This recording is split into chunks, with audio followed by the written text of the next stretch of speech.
Lorong ini memiliki beberapa banyak jalur yang dijadikan sebagai tempat persembunyian para pekerja paksa. Halo guys, assalamualaikum warahmatullahi wabarakatuh. Welcome back to my channel.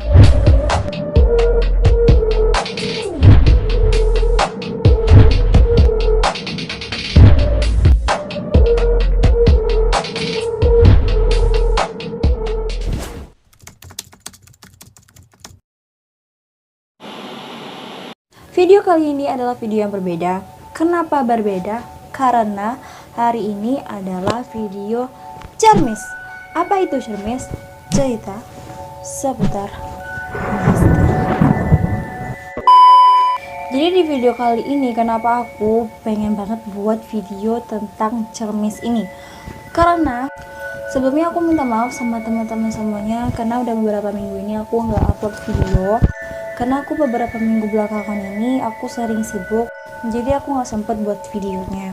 Dan sekarang baru sempet buat videonya, jadi mohon dimaafkan saja ya. Lanjut saja, kenapa aku buat video tentang cermis ini? Karena banyak yang request tentang buat video cerita atau bisa dibilang cermis. Kali ini aku akan membahas tentang yang ada sekitaran di Bukit Tinggi. Mendengar nama Bukit Tinggi, kalian pasti akan mengingat tentang Jam Gadang. Ada apa dengan Jam Gadang? Kalian pasti kepo. Di balik indahnya Jam Gadang, di balik tingginya, di balik besarnya Jam Gadang itu, banyak di antara kita yang belum mengetahui tentang cerita-cerita di balik keindahan Jam Gadang tersebut. Mau tahu ceritanya? Tunggu dulu. Sebelum itu, kalian jangan lupa like, subscribe, dan komen di bawah cerita apa lagi yang akan aku buat untuk kalian. Let's go.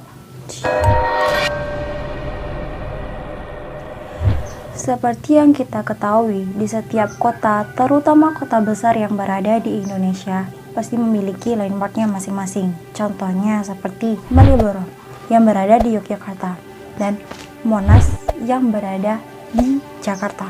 Landmark tersebut menjadi salah satu ciri khas kota tersebut. Nah, salah satu landmark yang menjadi kebanggaan Indonesia juga ada di wilayah Bukit Tinggi, Provinsi Sumatera Barat, yaitu Jam Gadang. Jam Gadang berasal dari dua kata, jam, gadang. Seperti yang kalian ketahui, gadang adalah bahasa dari Minangkabau yang artinya besar. Nah, gak heran kan kalau misalnya Jam Gadang berbentuk besar dan tinggi, karena sesuai dengan namanya. Jam Gadang dibangun oleh pemerintahan Hindia Belanda. Jam Gadang tersebut dibuat oleh Ratu Belanda yang bernama Wilhelmina Helena Pauline Maria dari kota Belanda. Jam gadang ini dibuat oleh Ratu Belanda, yaitu bermaksud untuk kado sekretaris di kota Bukit Tinggi yang menjabat pada saat itu, yaitu Rockmaker. Dan arsitektur menara ini dirancang oleh Razid Rajo Manggoto Sultan Gigi Ameh. Sedangkan letakan batu pertama diletakkan oleh putra pertama Rockmaker yang berusia 6 tahun. Monumen Jam Gadang ini setinggi 26 meter. Berdiri di atas bangunan dasar seluas 13 kali 4 meter di tengah Taman Sabai Nan Alui. Lokasinya dikelilingi oleh pasar atas, pasar bawah, Plaza Bukit Tinggi, dan Istana Bung Hatta. Pembangunan Jam Gadang ini menghabiskan biaya sekitar 3.000 gulden.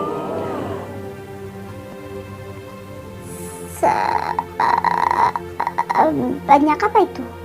Yang dirupiahkan dengan kurs mata uang sekarang yaitu sebesar 22,7 juta.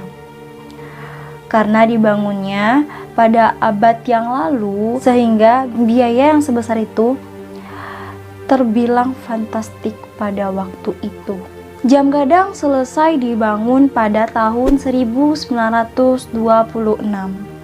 Sehingga sejak dibangunnya Jam Gadang ini atau diresmikannya Jam Gadang ini, menara ini menjadi pusat perhatian setiap orang.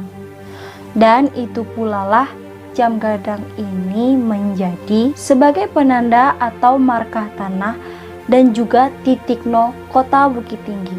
Bangunan jam gadang ini memiliki tingkatan sebesar 4 tingkat. Tingkat yang pertama yaitu sebagai ruangan petugas, dan tingkat yang kedua adalah sebagai tempat untuk bandul pembarat jam.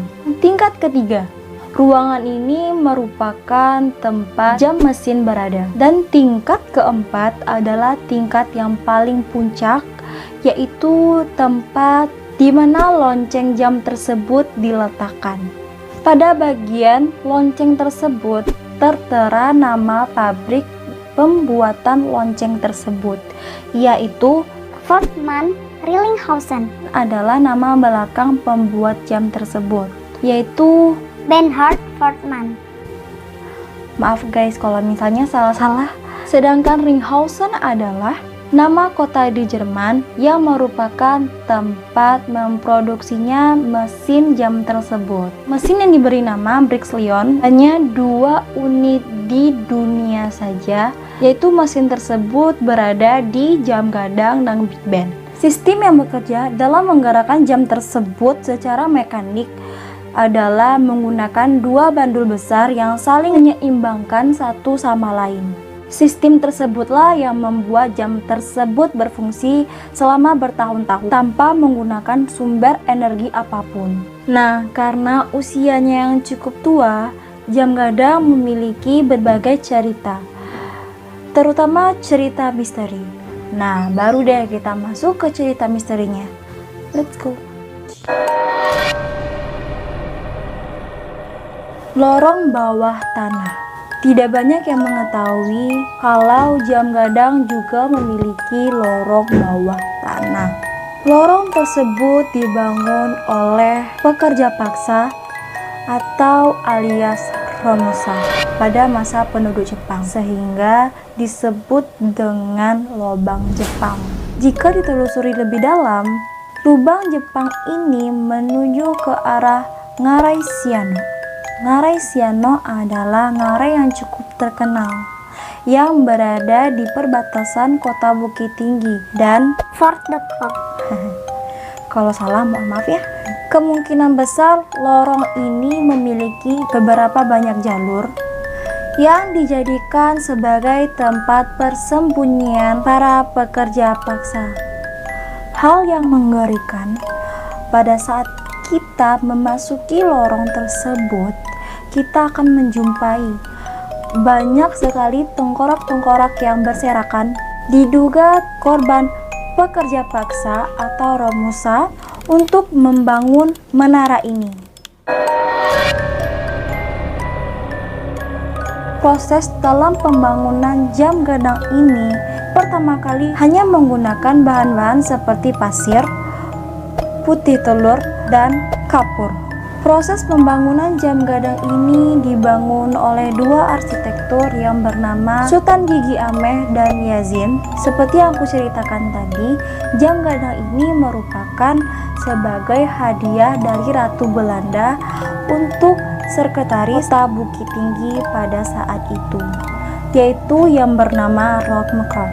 Hal yang mengejutkan adalah material yang digunakan untuk membangun menara ini.